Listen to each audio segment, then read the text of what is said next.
Paz do Senhor, meus irmãos, graças a Deus nós estamos aqui mais uma vez, que Jesus abençoe, trazendo mais uma lição da Escola Bíblica, né, a lição de número 5, né, onde nós iremos tratar sobre a missão, né, da Igreja de Cristo, que nós possamos ser edificados nesta tarde, nesta manhã, o horário que você esteja escutando esse áudio. O irmão Walter está conosco mais uma vez aqui, nos ajudando e cooperando junto para a ministração desta lição aqui. Ele vai estar fazendo essa leitura inicial de classe, né? Saúde, irmão, da paz do Senhor. Fazer aqui a leitura bíblica de classe, que se encontra em Marcos, capítulo 16, versículo 14 ao 20, e Atos, capítulo 2, versículo 42 ao 47. Pedimos assim: finalmente apareceu aos 11, estando eles assentados juntamente, lançou-lhes em rosto a sua incredulidade e dureza de coração, por não haverem crido nos que tinham visto já ressuscitado. E disse-lhes: ide por todo o mundo, pregar o evangelho a toda criatura. Quem crer e for batizado será salvo, mas quem não crer será condenado. E estes sinais seguirão os que creem. Em meu nome expulsarão demônios, falarão novas línguas, pegaram as serpentes, e se beberem alguma coisa mortífera, não lhes fará dano algum, imporão as mãos sobre os enfermos e os curarão. Ora, o Senhor, depois de lhes ter falado, foi recebido no céu e assentou-se à direita de Deus. E eles, tendo partido, pregaram por todas as partes, cooperando com eles o Senhor e confirmando a palavra com os sinais que se seguiram. Amém. Agora Atos, capítulo 2, 42 a 47. E perseveraram na doutrina dos apóstolos, na comunhão, no partir do pão, nas orações. Em cada alma havia temor, e muitas maravilhas e sinais se faziam pelos apóstolos. Todos que criam estavam juntos e tinham tudo em comum. Vendiam suas propriedades e fazendas e repartiam com todos, segundo cada um tinha necessidade. Perseverando unânimes todos os dias no templo, e partindo pão em casa. Comiam juntos com alegria e singeleza de coração, louvando a Deus e caindo na graça de todo o povo. E todos os dias acrescentava o Senhor à igreja aqueles que se haviam de salvar. Glória a Deus. Meus amados irmãos, esta lição ela tem como foco, né, o ponto principais, de nós estarmos aqui abordando a respeito da proclamação, discipulado, adoração e edificação e a comunhão que a igreja tem em meio ao mundo. Então nós estudaremos aqui a respeito da missão da igreja, né, o seu ponto, a sua grande comissão, aquilo que nós lemos agora há pouco, né, a sua grande comissão que Deus nos deu, para que nós possamos apresentar muito bem a questão da vida da igreja aqui na terra, pois a igreja ela está na terra nesse propósito de proclamar o reino de Deus, de evangelizar todos os necessitados, de ser, né, o sal da terra e a luz do mundo, né? Nós temos que exercitar a nossa obrigação e os nossos deveres de levar aos perdidos, né, a mensagem do reino de Deus, porque foi o Senhor que nos concedeu esta missão tão graciosa e poderosa, né? Jesus vai dizer que se ele rogasse ao Pai, o Pai o daria, né, 12 legiões de anjos, né, para que pudesse servir, mas Cristo escolheu 12 homens, né, mostrando a sua obra do seu amor e também mostrando a sua misericórdia e nos usando como instrumento para fazer essa grande comissão de pregar o Evangelho, de levar aos cativos, né? Como se nós vamos abrir a nossa Bíblia só para nós entendermos aqui, quando Jesus olha, falando com Lucas, né, se eu não me engano, Lucas capítulo de número 8,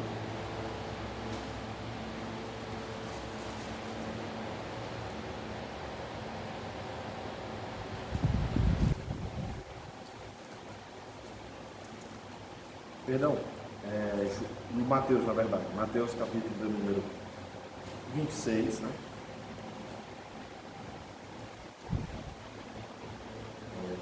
28, na verdade, versículo 18.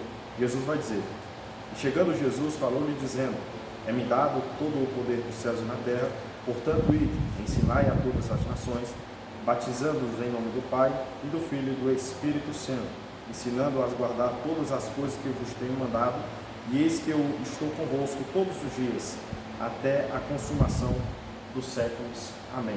Então, nossa missão é a missão da igreja aqui na terra. O seu propósito é levar ao homem a salvação, as boas novas do Evangelho, para que ele possa conhecer que Deus é o Senhor e ensiná-los a guardá-los, né? Que é importante nós dizermos que não é só pregar, é você pregar e discipular de acordo com o Senhor manda, né? Como ele fala ao seu discípulo, como eu vos tenho feito convosco, né? Todos os dias, né? Então, o Senhor esteve ensinando e nós temos que replicar as mesmas ações de Jesus para com o mundo, para aqueles que confessarem a Jesus como seu Senhor, para que eles possam, juntamente conosco, participar da obra do arrebatamento da igreja e estar conosco nos ares com o Senhor. O Walter vai estar dando aqui a exposição do primeiro ponto a respeito da pregação e a instrução da palavra. Irmãos, agora eu vou falar a respeito da pregação e instrução, primeiro tópico. O primeiro ponto vai falar proclamando as boas novas, que é a missão da igreja, a missão do povo de Deus, pregar o Evangelho do Senhor. E isto foi uma ordem dada por Jesus em Marcos capítulo 16, versículo 15, a qual ele mandou aos apóstolos, ordenou-os a pregar o Evangelho. Ele falou: ide por todo mundo, pregar o Evangelho a toda a criatura. E essa é a nossa missão, pregar o Evangelho. O Evangelho foi pregado no Antigo Testamento, o Evangelho foi pregado por João Batista, e o conteúdo da mensagem dele era sempre aproximar o homem de Deus com a mensagem do arrependimento. João batizava, mas a mensagem dele antes do batismo era o arrependimento. Quem aceitasse a mensagem do arrependimento era batizado. E Jesus, da mesma forma, em Mateus capítulo 4, versículo 17, ao saber que João tinha sido preso, Jesus começa a pregar a mensagem do arrependimento também. Irmãos, queria fazer uma leitura em Ezequiel, capítulo de número 3, versículo 17. Qual é a mensagem das boas novas? Deus diz para Ezequiel. Ezequiel, capítulo 3, versículo 17. Deus diz para Ezequiel: filho do homem, eu te dei por atalaia sobre a casa de Israel, e tu da minha boca ouvirás a palavra, e os avisarás da minha parte. Devemos pregar as boas novas, mas não conforme o nosso querer, não conforme a nossa própria vontade. As boas novas que nós devemos proclamar é o que Deus mandar, é o que Deus falar. Tudo que Deus falar para nós falar, nós devemos falar. Nós não podemos falar, irmãos, o que nós bem queremos. Nós não podemos subir no púlpito ou no culto campal falando o que nós quisermos falar, mas se pregar o que Deus mandar.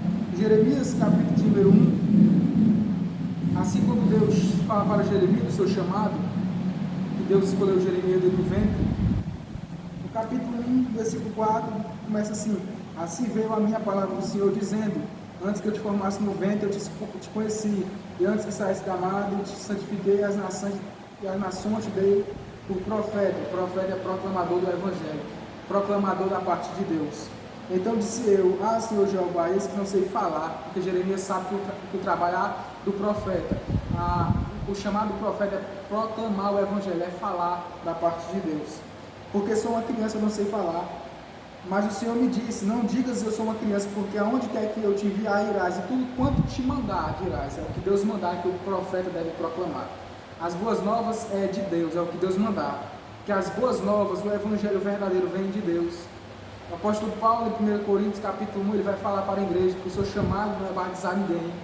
Ele não nasceu, não cresceu para batizar ninguém, mas sim para proclamar o Evangelho de Cristo. E essa é a nossa missão: apresentar as boas novas de Cristo para o pecador, pregar e anunciar o Evangelho de Deus. Jonas, capítulo 1, quando Deus chama Jonas para pregar, para proclamar, Deus diz: vai, sobe a cidade de Nínive e prega contra ela, porque o seu pecado está chegando até a minha face, até a minha presença, o pecado de Nínive. Nínive era um povo maldoso, é um povo pecaminoso, mas Deus chama Jonas a pregar contra essa cidade, a proclamar o Evangelho. Porque o trabalho da igreja, o trabalho do profeta, o trabalho dos apóstolos era o mesmo: proclamar o Evangelho de Deus. Evangelho este que tem Cristo como centro, Cristo como o objetivo, o objeto do Evangelho.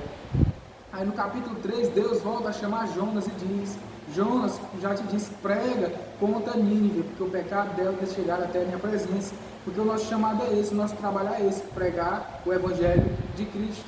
Não é pregar sobre nós mesmos, ou não é pregar colocando as pessoas, o ímpio ou o justo, como centro.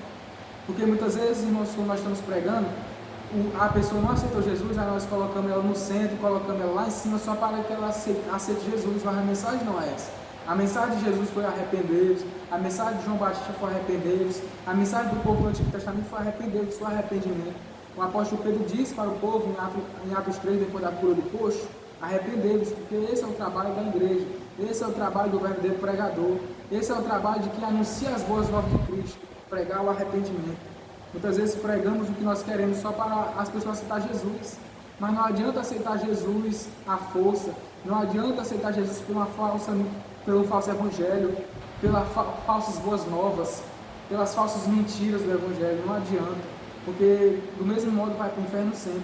Mas é melhor pregar o evangelho para o pecador e ele reconhecer que aquela mensagem é verdadeira, que aquele Cristo que está sendo apresentado deve ser louvado e adorado, e o aceitar como um único e suficiente Salvador. Este é as boas novas. E no segundo ponto ele vai falar do objeto da pregação, que é Cristo Jesus.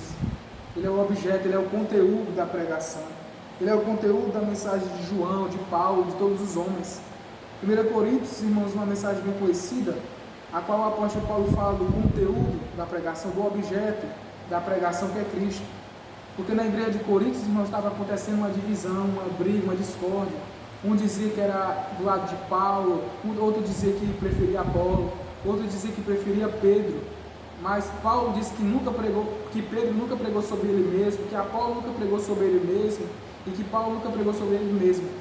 Tanto Paulo como Pedro, quanto Apolo, chegaram anunciando Jesus Cristo, pois ele é o centro do Evangelho. Aí o apóstolo Paulo, na primeira carta, aqui no capítulo 12, ele vai falar do conteúdo da pregação. No versículo 1 ele começa: eu, irmão, quando fui ter convosco, anunciando-vos o testemunho de Deus, não fui com sublimidade de palavra de sabedoria, porque nada me propus de saber entre vós, senão Jesus Cristo e este crucificado. Paulo disse que não queria saber da vida da igreja, ele queria saber só se a igreja estava ouvindo a mensagem do Evangelho. E Paulo disse que o conteúdo da pregação, o conteúdo do Evangelho é Cristo, do começo ao fim. Porque os profetas, principalmente Isaías, no Antigo Testamento, sempre anunciou Jesus Cristo, pois ele é o conteúdo da pregação, ele é o centro do Evangelho. E nós, quando nós subimos no púlpito, nós não podemos falar de nós mesmos, porque nós não somos o objeto da pregação, nós não somos o objetivo, o conteúdo da pregação, mas sim é Cristo. Nós devemos pregar Cristo para os ouvintes, para que eles aceitem Jesus como um e suficiente Salvador.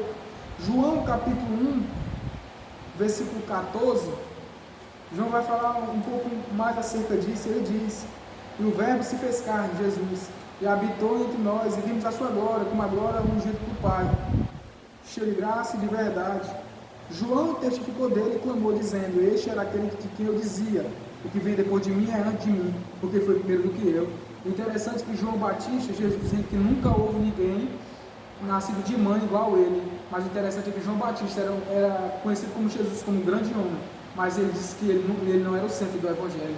Porque muitas pessoas chegaram a João Batista: tu é Cristo, que é a via de vir, tu é o centro. João disse: eu não sou o centro é Cristo. O centro é o que ainda vai vir depois de mim. Eu estou só preparando o caminho dele, porque ele é Deus, ele é Senhor.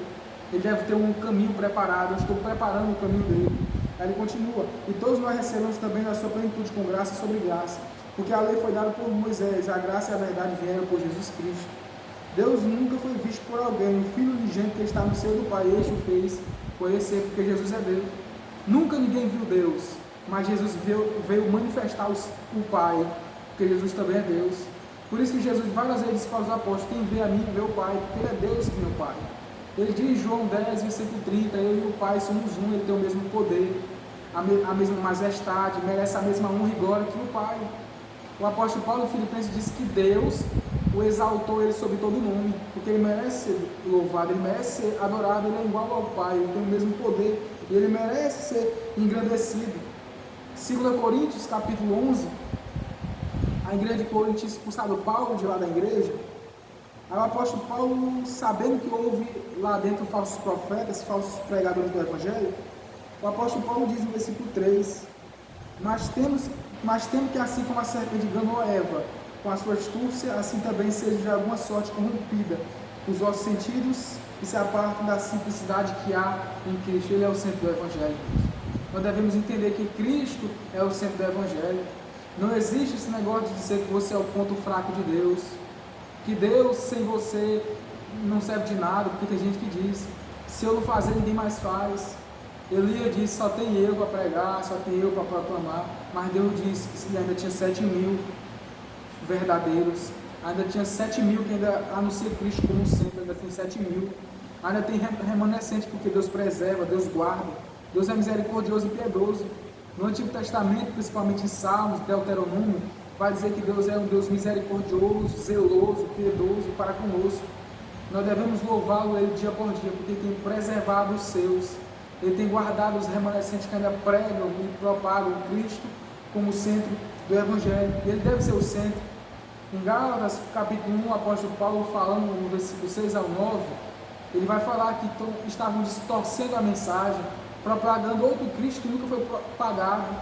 Aí o apóstolo Paulo chega a dizer, se eu hoje prego Cristo como centro, se eu vier daqui 2 meses aqui na igreja de vocês, pregar de novo, e eu pregar sobre mim, ou pregar outro evangelho que eu nunca vos preguei, eu seja maldito, pode descer um anjo do céu dizendo, eu sou de Deus, e eu vim mudar o conteúdo da mensagem aí. Paulo diz que esse anjo deve ser considerado como maldito, porque a mensagem não muda, Cristo é o centro não é anjo, o centro não é a igreja, o centro é Cristo.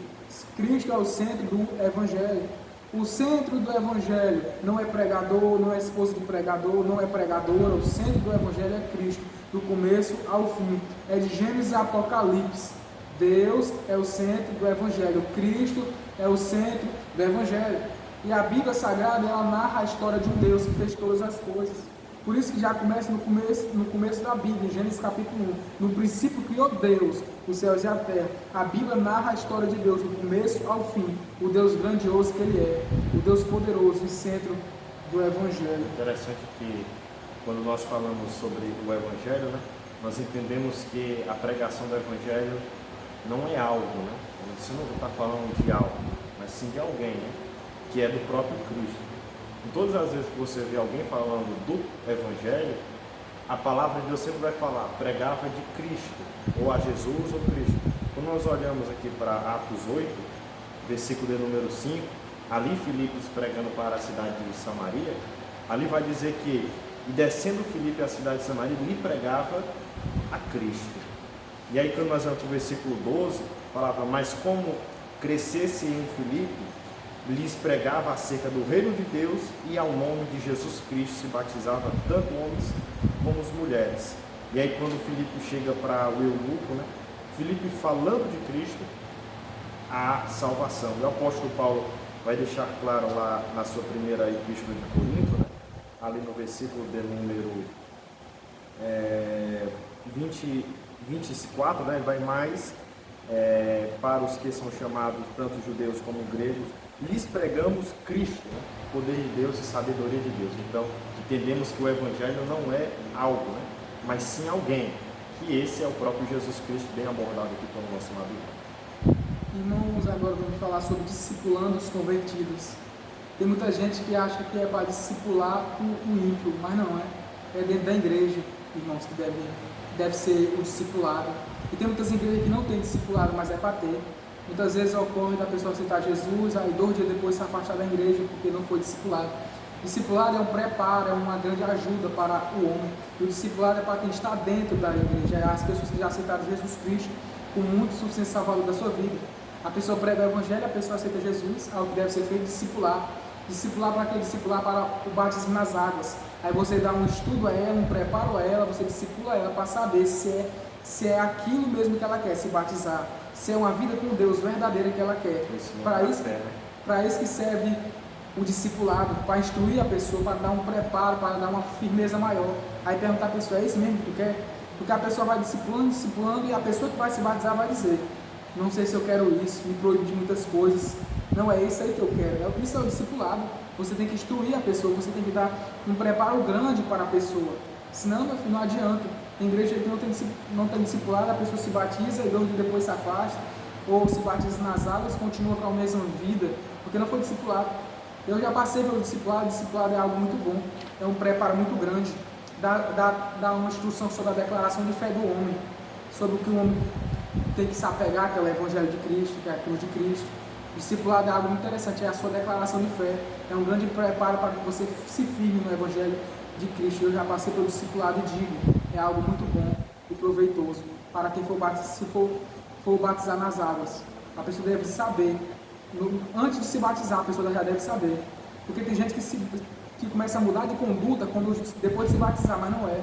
Antes de se batizar, assim como você aceita Jesus, você já é uma nova criatura, tem que mudar de conduta, tem que mudar de vida, tem que ser uma nova pessoa em Jesus Cristo.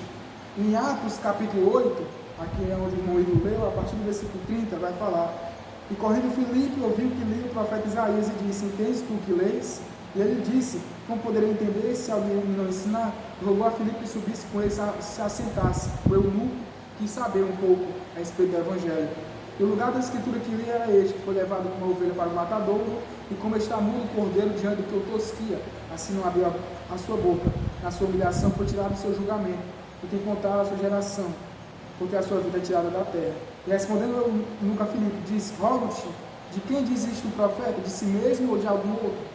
Isaías está falando dele mesmo ou de alguma outra pessoa, Filipe? Então Filipe, abrindo a boca, começando essa escritura, ele anunciou a Jesus. Filipe instruiu ao eunuco, Filipe discipulou ao eunuco, Filipe pregou a palavra ao eunuco.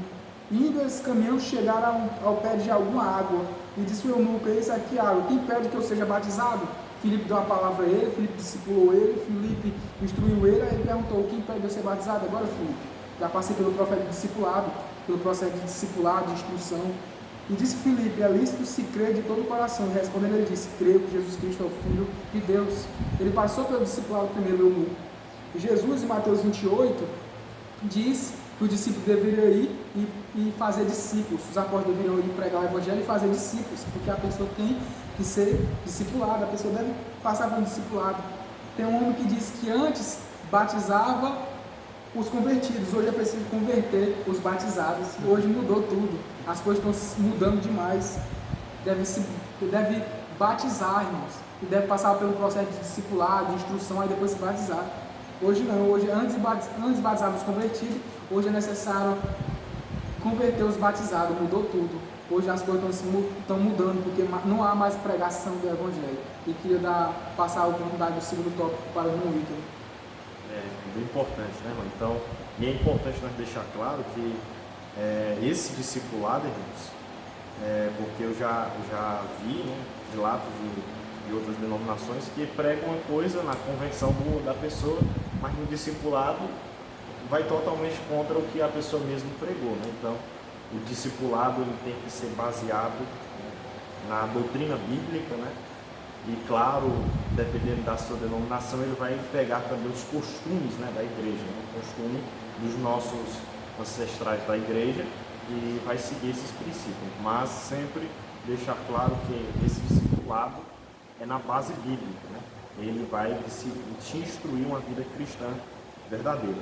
Aqui nós falamos, né, o ponto 2 é sobre a adoração e a edificação no sentido da comunidade da igreja, né? Primeiro ponto é que a comunidade da igreja é uma comunidade adoradora, né? É importante deixarmos claro que a questão de adoração, adorador, né? A igreja tem esse sentido bíblico, né? No contexto bíblico, a adoração, né, ela tem o significado de nós darmos a Deus ou a alguém a devida honra e a devida glória somente para Ele. Quando nós olhamos aqui em diversos momentos do Antigo Testamento, né, essa adoração que era feita, né, em sacrifício, né, era dado a Deus. E quando era dado para outros deuses, né, vinha-se um juízo sobre o povo de Israel.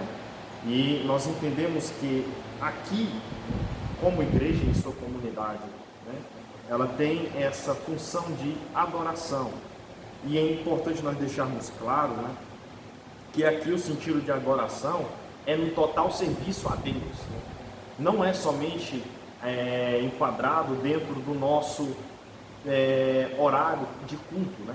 Porque tem muitos irmãos que acham que nós devemos adorar a Deus, né? Eu vou para o culto adorar. Tá certo, irmão. Mas você também tem que usar essa expressão para quando você vai trabalhar. Irmão, eu vou para o meu trabalho adorar. Você está certo. Irmão, eu vou para a minha escola adorar. Porque muitos irmãos têm a ideia de adoração, no sentido de igreja, somente no templo, né? Aqui é só uma parte da sua adoração, mas você vai para a escola adorar, você vai para o trabalho adorar, você sai adorando, você anda adorando, você dorme adorando, em tudo você tem que adorar a Deus. Porque quando nós olhamos para Romanos capítulo 12, versículo 1, é a leitura mais clara que se aplica a que o apóstolo Paulo quer nos ensinar aqui. Romanos 12, 1, ele vai falar sobre o nosso culto, né?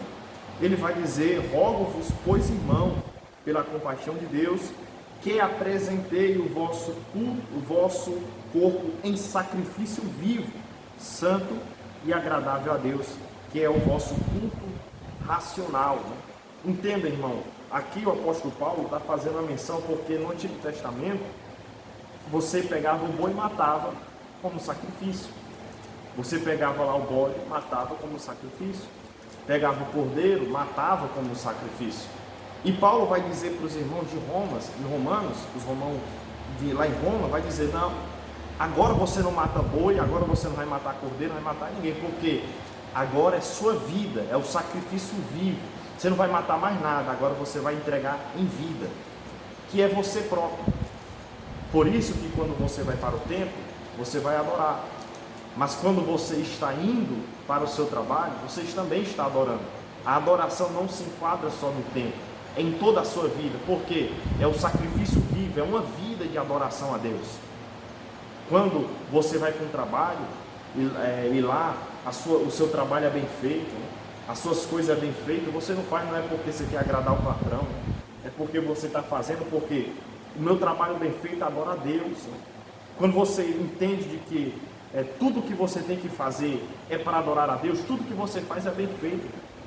O seu trabalho de escola é bem feito, a sua atividade de escola é bem feita, a sua função no trabalho é bem feita, tudo, irmão. Se você for um pedreiro, né? Se você for um pedreiro, que é muitas profissões de algumas pessoas, se você for um pedreiro, entende que tudo que você faz adora a Deus, o seu cimento é bem feito, o seu tijolo é bem sentado e aprumado, a casa é bem reta, o reboco é bem feito, tudo é bem feito, porque você faz para adorar a Deus. Tudo temos que entender que a igreja, em sua comunidade de adoradora, ela entende de que nós adoramos a Deus em tudo que nós somos, em tudo que nós fazemos, adoramos a Deus, pois é um sacrifício vivo, é em vida. E logo depois da morte nós iremos, depois de uma vida de sacrifício, entregarmos a Deus esse sacrifício, né? A ideia aqui da palavra culto, né? A palavra culto aqui vem da mesma, no grego vem de latreia, né? No grego é a palavra latreia, que em português significa adorar, né? Então nós entendemos que aqui o culto racional, né, é a adoração racional, a adoração certa a se fazer é entregar o corpo vivo, né, um sacrifício vivo, a sua vida em um sacrifício agradável a Deus. Por isso, né, o sentido aqui é de uma vida realmente prestada de serviço para Deus, uma vida, a igreja em sua comunidade, né? Aqui nós falamos em comunidade, né? Em ser um corpo de Cristo, entregamos aqui um serviço de adoração. Todos nós adoramos a Deus, tudo que fazemos é para adorar a Deus. Se eu dou escola bíblica, é para adorar a Deus, não é para me achar melhor do que ninguém. Se você canta muito bem, é para adorar a Deus, porque é a comunidade de adoradora, né? Aqui nós, tudo que fazemos, adoramos ao nosso Senhor Jesus Cristo. O irmão Ítalo falou algo interessante, que principalmente nós louvamos a Deus com a vida, com a conduta, com o caráter. Não precisa estar no púlpito pregando todo o tempo, louvando no microfone para se louvar a Deus. A sua maior adoração, o seu maior louvor ao Senhor é com a sua conduta. Tem um cara que diz que a pessoa é bom adorar a Deus quando o louvor para de tocar, né? Quando o louvor para de tocar, eu quero ver você adorando a Deus. E Davi, lá em 1 Crônica, capítulo 29, versículo 13 e 14, ele diz algo muito interessante. Ele diz: agora, pois, ó Deus nosso, graças te damos e louvamos o nome da tua glória. Porque quem sou eu e quem é o meu povo que tivéssemos poder para tão voluntariamente dar semelhantes coisas? Porque tudo vem de ti e da tua mão tu damos. O louvor, irmãos, que nós damos a Deus é Ele que coloca na nossa boca para que nós devolvemos a Ele. nós não estamos somente dando ao Senhor, nós estamos primordialmente devolvendo o que Ele coloca dentro de nós, porque Deus sabe por si próprio que Ele merece ser louvado, que Ele merece ser adorado, e o que nós fazemos é coisa simples, é somente devolver o que pertence ao Senhor, que é a honra, a glória e toda a adoração. Então, é importante, adore a Deus em tudo, né?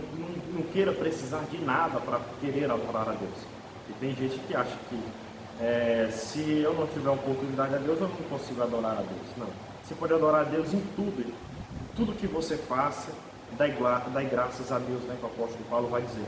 Em tudo dai graças, em tudo, irmão. Tem um testemunho de uma irmã que quando o pastor estava dirigindo o culto, ela queria louvar um louvor, e ela sempre mandava uma criança com um papel que ela escrevia dizendo que queria uma oportunidade que o pastor desse para louvar para Jesus, né? E o menino levava até o pastor, e o pastor olhava o papel e continuava o culto. E aí a mulher mandava mais uma vez, o pastor lia e continuava o culto.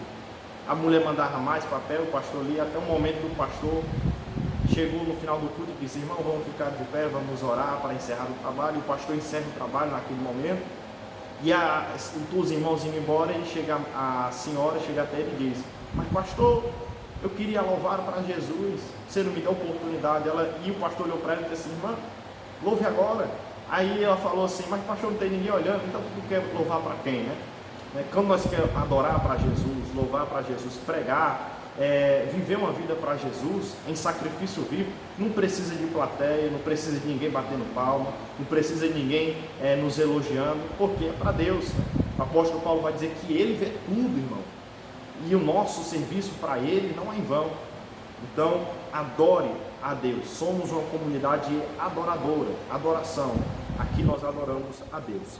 O segundo ponto, ele vai falar sobre uma comunidade edificadora, né? É importante que nós entendermos, né, que aqui a palavra edificadora, né, ela tem dois sentidos, né? Tem um sentido literal, né, de edificação de edifícios, né, de prédios, né, de templos, né? Nós edificamos os nossos templos em diversas comunidades, mas temos que entender também que nós temos um segundo sentido, né? De acordo, vamos ler Efésios capítulo 4, no versículo de número 12, né? O apóstolo Paulo vai nos mostrar sobre essa edificação espiritual, né? Aqui, Efésios 4:12, o apóstolo Paulo vai nos dizer o seguinte, vamos ler a partir do 11, né, para entendermos o contexto. Ele mesmo deu uns para apóstolo, e outros para profeta, e outros para evangelista, e outros para pastores e doutores, querendo aperfeiçoamento dos santos, para a obra do ministério, para a edificação do corpo de Cristo. Então nós entendemos que a comunidade edificadora da igreja é no sentido da edificação espiritual especificamente, né? Aqui o Senhor repartiu no meio da igreja, né? O apóstolo Paulo vai falar como apóstolos, profetas, né? Evangelistas, pastores e doutores ou mestres, né? Para o quê? Para a edificação dos irmãos. É certo de dizermos que Deus deu os dons espirituais especificamente para isso. Os dons não é para nada mais, nada menos do que a edificação da igreja. Deus nos deu para nós nos edificar. O apóstolo Paulo vai até dizer lá no capítulo 12, né, de 1 Coríntios, o apóstolo Paulo vai dizer que essa edificação, quando houver o dom de línguas, né, se o irmão quiser falar publicamente, e se não tiver nenhum intérprete, ele tá se edificando próprio. Por isso que ele disse, quando não tiver intérprete, fale só você e Deus, né? Porque ali você está na sua edificação individual. Mas é importante que a igreja, sendo o corpo de Cristo, perceba que o apóstolo Paulo aqui vai dizer que é por aperfeiçoamento dos santos, né? Não é do santo, é dos, no plural, ou seja, é para a edificação da igreja inteira, né? Ou seja, para quando houver as manifestações dos dons, e Deus entregou a cada um desses, né, os apóstolos, né, para que a igreja seja edificada espiritualmente, para que os irmãos amadureçam na fé, para que os irmãos amadureçam na crença, na esperança, para que eles se regozijem no Senhor em todos os aspectos, né? Então, quando nós olhamos aqui para a edificação, né, é para o corpo de Cristo, ou seja, é para todos os membros, como o apóstolo Paulo diz, para o aperfeiçoamento. Né? Sabemos que quando aceitamos Jesus, nós temos a Deus em nossa vida como nosso Senhor, e logo nós temos o discipulado, vai contribuindo para o aperfeiçoamento da nossa vida com Deus. Temos o batismo nas águas. Depois do batismo não encerrou, porque muitos irmãos acham que a carreira do cristianismo se encerra no batismo nas águas, né? Não, eu aceito Jesus, dei um passo, agora o próximo passo é o discipulado, para o último passo, o batismo. E depois de ser batizado, o que é que vai fazer? E eu te digo, é continuar a sua vida sendo cristão, né? É continuar na mesma busca que você tinha de ser batizado. Agora você vai viver uma vida de santidade, a mesma. Você vai se discipulando agora. E esses mestres, esses doutores que Deus colocou na igreja, o seu pastor, os pregadores, os levitas, aqueles que têm um testemunho muito bonito, testificando o poder de Deus, não é para nada do que a aperfeiçoação dos santos na igreja, para que o corpo de Cristo tenha essa edificação mútua, né? Para que haja essa mutualidade entre nós, em que a palavra edifica tanto o irmão Walter como toda a igreja, né? A palavra de Cristo tem esse poder de edificar tanto um irmão como também todo o homem, né? Como Paulo diz, esta palavra ela é digna de toda aceitação, ela é digna, ela tem o poder para salvar todos os homens, né? Então nós entendemos que a igreja, sendo uma comunidade edificadora nesse sentido espiritual, de que ela tem o poder de aperfeiçoar, e aqui não é só nos tempos de apóstolo Paulo. Hoje nós, a igreja brasileira, né, especificamente nós, a Assembleia de Deus, temos que continuar exercendo esse papel de edificação para o mundo e também para a igreja. Nós temos que levar para o mundo esse nosso edifício, né? E temos que levar para o mundo a nossa pedra angular, nossa pedra de esquina, aquela que nos fundamenta, aquela que nos traz o prumo da nossa vida. Nós temos que levar para o mundo e nós temos que nos edificar mais, mutuamente entre todos os irmãos. Então a nossa comunidade cristã, ela é tanto adoradora como edificadora. Existe o terceiro ponto, né, que ela é também uma comunidade proclamadora, como o irmão Walter falou. Ela proclama, ela adora e ela edifica. Então entenda o processo da nossa comunidade.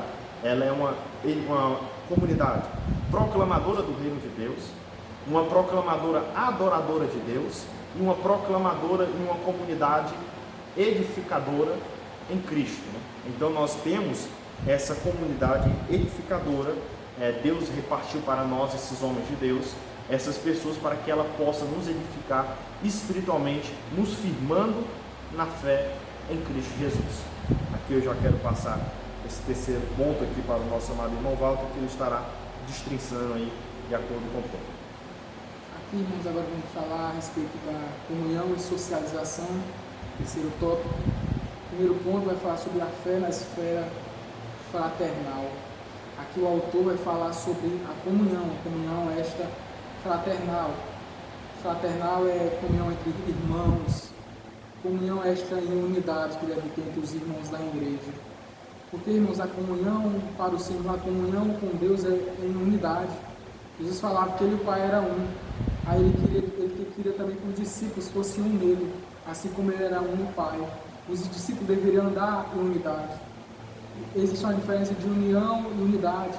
União é o saco de batata, unidade é o pôr da batata. Quando eles estão tudo juntinho, emendado, misturado um com o outro. Aí sim é unidade. E deve ter esta unidade dentro da igreja, esta comunhão. Salmo 103 vai dizer: quão bom e suave é quando os irmãos andam em união. Deve ter união entre os irmãos, deve ter principalmente a unidade. Os irmãos devem estar juntinhos, porque nós fazemos parte de um só corpo, e o corpo não está distante do outro, é um membro perto do outro. A orelha é perto do nariz, do olho, é um perto do outro. Nós fazemos parte do corpo de Cristo. Nós somos membros um dos outros. Nós devemos ajudar um ao outro. Nós devemos, irmãos, andar em amor, em unidade, em verdade, em sinceridade, firmado na palavra de Deus. João, versículo 17, para não ficar somente nas palavras, João 17, versículo 20, vai falar: eu não rogo somente por estes, mas também por aqueles que pela sua palavra onde creem em mim, para que todos sejam um, como tu, ó Pai, o és em mim, e eu em ti, que também eles sejam um em nós, para que o mundo creia que tu me enviaste. Só seremos um em Deus e Jesus se primeiro formos um na igreja. Se primeiro andarmos em unidade na igreja, aí sim, andaremos em união com o Pai, andaremos em unidade com o Pai, andaremos em unidade com o Filho, andaremos em união com o Filho, mas devemos primeiramente andar em unidade dentro da igreja, porque muitas vezes há desunião entre nós. Na igreja de Corinto não havia unidade, na igreja de Corinto não havia união, porque havia divisão entre os irmãos eram tudo brigados. O apóstolo Paulo até disse que eles faziam parte do mesmo corpo, mas parece que eles não faziam parte do mesmo corpo, porque eles andavam distante um do outro, brigando, discutindo, com intriga, por causa de pregador, por causa de cargo, por causa de várias coisas. A igreja vivia uma vida pecaminosa, mas nós não devemos tomar o exemplo mau da igreja de Coríntios, mas nós devemos tomar o grande exemplo do apóstolo Paulo, nós devemos tomar o grande exemplo primordialmente de Jesus Cristo, que ele é o modelo da igreja, ele é o cabeça da igreja, e nós devemos andar em unidade, assim como Jesus anda em unidade com o Pai, assim como Jesus anda em unidade com o Espírito Santo, nós devemos andar em unidade com o corpo de Cristo, que é a igreja. Agora o irmão Ito vai dar os outros 2 pontos que faltam. Então nós entendemos, amados irmãos, que assim como a igreja tem essa união, né? Aqui no ponto 2 ele vai falar sobre essa unidade e a fraternidade. Nós vemos que na igreja do Novo Testamento, ela expressa muito bem essa união, na fraternidade entre os irmãos em Cristo. E precisamos entender, quando nós lemos a Bíblia, 1 João, quando nós lemos lá em 1 João capítulo 1, no versículo 3, ali o autor, João, vai nos dar uma mensagem muito interessante a respeito dos filhos de Deus. 1 João capítulo 1, versículo 3, ele vai dizer: qualquer que nele tem essa esperança, purifica a si mesmo, como também ele é puro, Então essa pureza, entre os irmãos é importante, irmãos. Falando sobre os filhos de Deus, nós, como sendo filhos de Deus, precisamos ter esse amor, essa união, em essência. Jesus, também nos mostra aos seus discípulos essa união. Podemos dizer que um dos nossos grandes problemas hoje na sociedade, é a questão dessa desunião.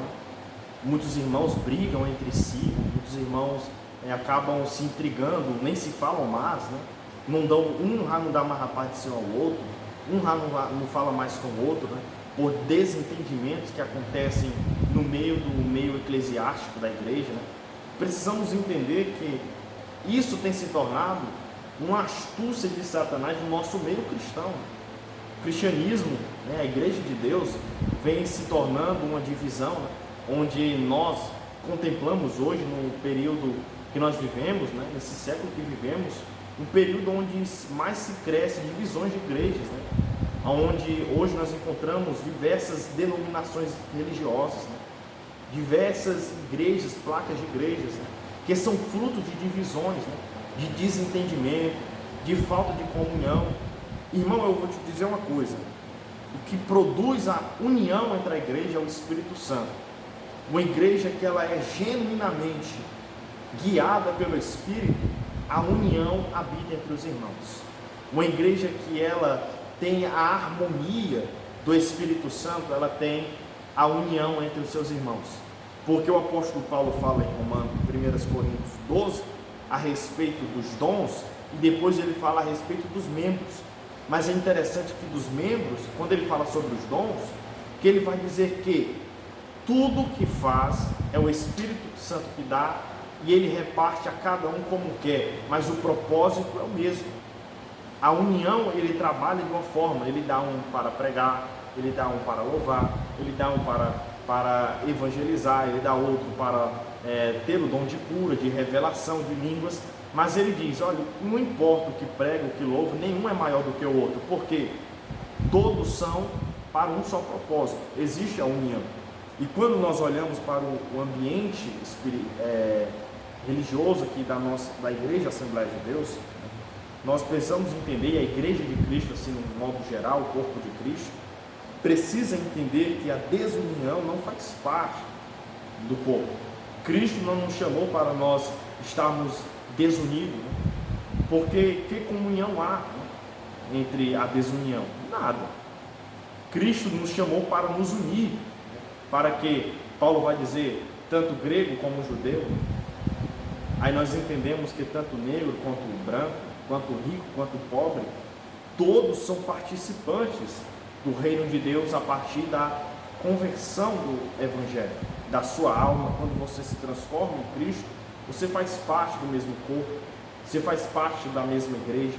E agora, quando nós olhamos para esse meio, para essa comunhão, temos que viver em essa harmonia, pois é desejo de Deus que nós vivemos em comunhão com todos os homens e principalmente entre a igreja. A igreja precisa estar unida para que ela consiga exercer um papel melhor no meio da igreja. É importante nós dizermos aqui, o autor ele usou uma frase que ele diz que não há, onde não há comunhão entre os crentes, também não há solidamente edificação na igreja. Não há, portanto, uma igreja onde seus membros vivem isolados e não mantêm comunhão uns com os outros. Ou seja, não existe igreja se existe divisão. Isso pensa aqueles que a ideia dos desigrejados, né? Eu sou igreja, eu não preciso ir para as congregações, não preciso me congregar. Isso pensa essas pessoas.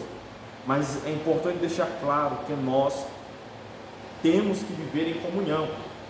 A leitura que nós fizemos do texto em classe, ali Atos 2 nos mostra bem claro, os irmãos se reuniram.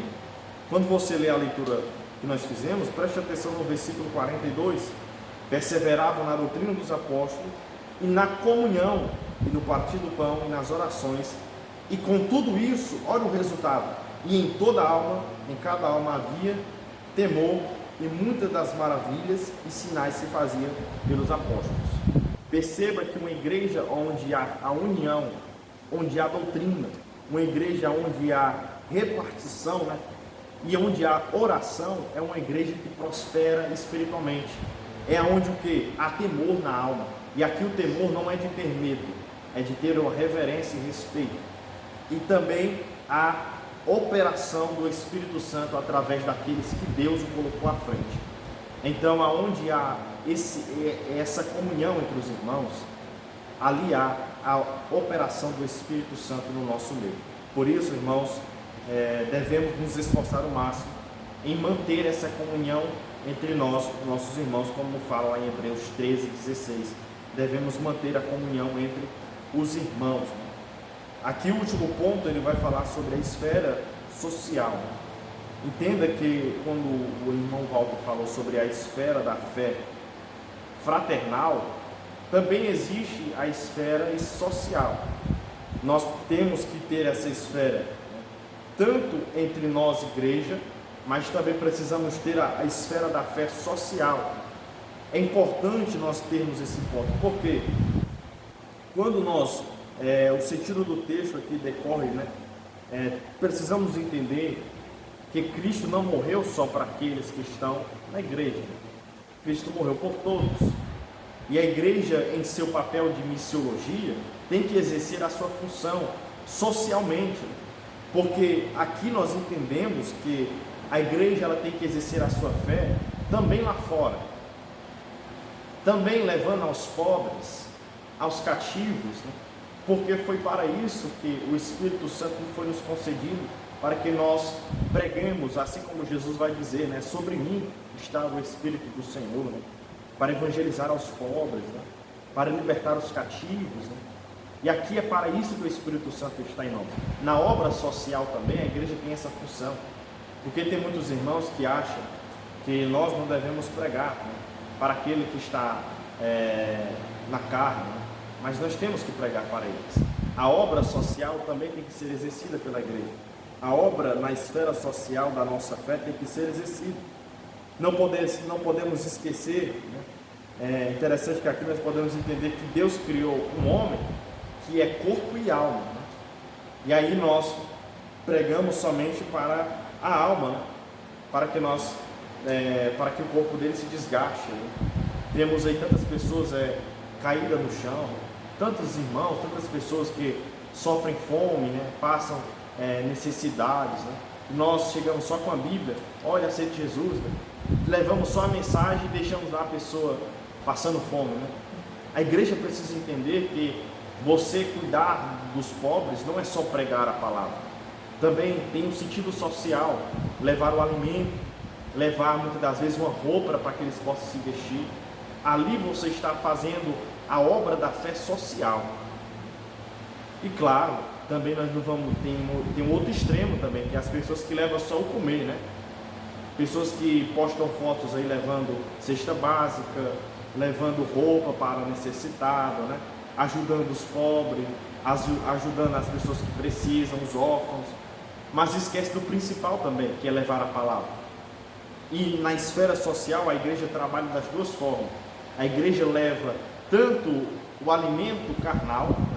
O alimento que cuida do corpo, e também a igreja ajuda a pessoa a cuidar do seu corpo em si, como também a igreja ajuda a cuidar da alma, né? Com a palavra, com o trabalho de levar a edificação pela palavra, instruindo na palavra. A edificação da nossa fé social está nisso, em levar para o público social este cuidado. E nós levamos o cuidado tanto para a alma, como também para o corpo, para que ele se preserve, para que ele se preserve de tais doenças, né? Que se cuide em si. Então, nós entendemos nesta lição que a igreja ela tem uma missão, gente. E a missão que ela tem é muito grande. É uma missão que ela precisa exercer de uma forma excelente, mas ela só conseguirá exercer isso se ela for uma igreja realmente cristocêntrica, uma igreja que tem Cristo como centro, uma igreja que tem o Espírito Santo como seu principal agente no nosso meio. Uma igreja que ela tem a sua missão como ponto principal, proclamar, adorar e edificar o reino de Deus neste lugar, como nosso centro e nosso propósito, como Cristo nos falou, ide por todo mundo, pregar o Evangelho a toda criatura. Essa é a nossa principal missão e a nossa grande comissão nessa terra, para levar o reino de Deus aos necessitados. Aqui eu agradeço a Deus essa oportunidade. Nosso amado irmão Walter, se tiver algo a comentar, né? Já encerrando, que Deus abençoe a todos os irmãos em nome de Jesus. Queria só agradecer também pela oportunidade.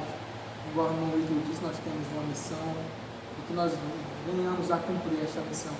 Missão esta ordenada pelo Senhor Jesus Cristo. E nós devemos fazer em unidade como corpo de Cristo que somos, como igreja que somos. E desde agradecemos a oportunidade, a paz do Senhor para os irmãos. Amém.